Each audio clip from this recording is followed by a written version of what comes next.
મિત્રો, અમદાવાદ સહિત ઘણા બધા શહેરોમાં અને અમદાવાદના ઘણા ખરા વિસ્તારોમાં સ્ટેમ્પ પેપર ઉપરની સોસાયટીઓ છે, એટલે જે મકાનો છે એનું ખરીદ વેચાણ સ્ટેમ્પ પેપર ઉપર થાય છે. અને સોસાયટી આખી કહેવાય ને કે એક ટાઈપની ગેરકાયદેસર સોસાયટી હોય છે, જેનું રજીસ્ટ્રેશન થયેલું હોતું નથી, એનઓસી પણ મળેલું હોતું નથી. હવે આવી સોસાયટીમાં જે ટ્રાન્સફર ફી અને મેન્ટેનન્સના શું નિયમો છે એના માટે મેં આ વિડીયો બનાવ્યો છે.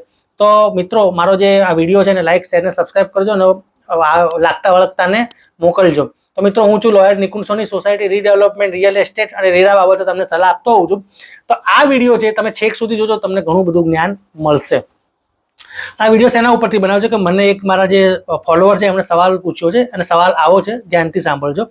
નમસ્કાર સર, અમદાવાદની અંદર જે સોસાયટીઓ 20 રૂપિયા, 50 રૂપિયા કે 100 રૂપિયાના સ્ટેમ્પ પેપર ઉપર નોટરી કરી મકાનનો ખરીદ વેચાણ થયેલ છે, જે એનઓસી વગરની સોસાયટીઓ છે, જેમાં ટ્રાન્સફર ફી તથા મેન્ટેનન્સ બાબતે કેટલી ટ્રાન્સફર ફી લઈ શકાય, કેટલું મેન્ટેનન્સ લઈ શકાય, અથવા આવી સોસાયટીઓમાં નિમણૂક કરેલ ચેરમેન સોસાયટીના સભ્યોને હિસાબ પણ આપતા નથી હોતા, તો આ બાબતનો વિડીયો બનાવવા, વિગતવાર વિડીયો બનાવવા વિનંતી છે.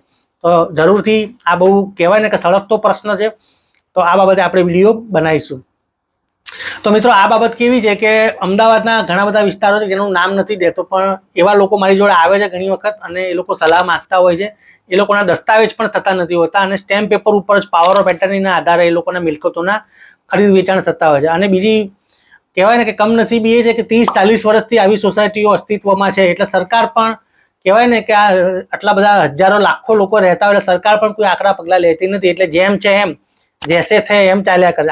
આખી સોસાયટીઓ એવી બનેલી છે અમુક વિસ્તારોમાં, ખાસ કરીને અમદાવાદના જે બહારના વિસ્તારો જે કહેવાય બોર્ડર વિસ્તારો, ત્યાં આવી સોસાયટીઓ બની ગઈ છે. હવે તો એનાથી આગળ બધું ડેવલપમેન્ટ થઈ ગયેલું છે. તો પહેલી વસ્તુ એ કે ભાઈ સોસાયટી, આવી સોસાયટી છે એ રજીસ્ટર્ડ તો થવાની જ નથી, તો એટલે તમારા સરકારી કોઈ પણ લાભો તમને મળવાના નથી કે સરકારી કોઈ પણ એક્શન તમારે લેવા હોય તો તમારા બહુ જ નિયંત્રણ આવી જાય છે. તો પહેલી વસ્તુ છે કે આવી સોસાયટી હોય ને તો તમારે બધાએ ભેગા મળી અને એસોસિએશન ઓફ પર્સન બનાવવું પડે અને બેંકમાં ખાતું ખોલાવી દેવું પડે. આ કેવી રીતે ખુલે તેના માટે તમે તમારા ચાર્ટર્ડ એકાઉન્ટન્ટ કે વકીલ સાહેબની સલાહ લઈ શકો છો.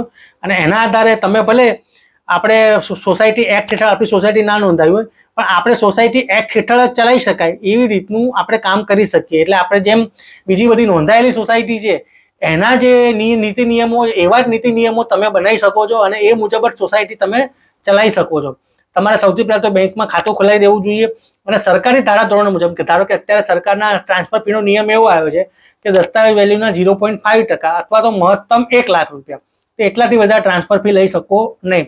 તો મેન્ટેનન્સ નક્કી કરવાની વાત આવે તો મેન્ટેનન્સ પણ તમારે બધાએ ભેગા મળીને નક્કી કરવું જોઈએ, અથવા તમે જે ઇલેક્ટેડ કમિટી બનાવેલી હોય એ કમિટી દ્વારા મેન્ટેનન્સ નક્કી થાય અને એ પણ વ્યાજબી મેન્ટેનન્સ હોય તો એ ચલાવી લેવું જોઈએ. અને તમામ જે વ્યવહારો જે રોકડમાં નહીં પરંતુ બેંક મારફતે થવા જોઈએ. હવે મેં તમને આગળ કીધું કે ભલે તમારી સોસાયટી નોંધાયેલી નથી, પણ તમારા તમામ વ્યવહારો નોંધાયેલી સોસાયટી જેવા જ થવા જોઈએ.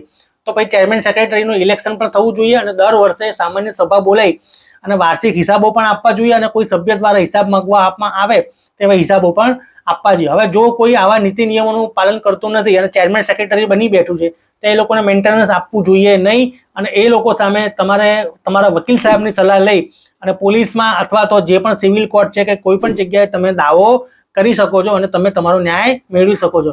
આશા રાખું છું કે તમને આનાથી ઘણી બધી માહિતી મળેલી હશે. તો લાગતા વળગતાના શેર કરજો અને મને ફોલો કરવાનું ભૂલતા નહીં. આવજો.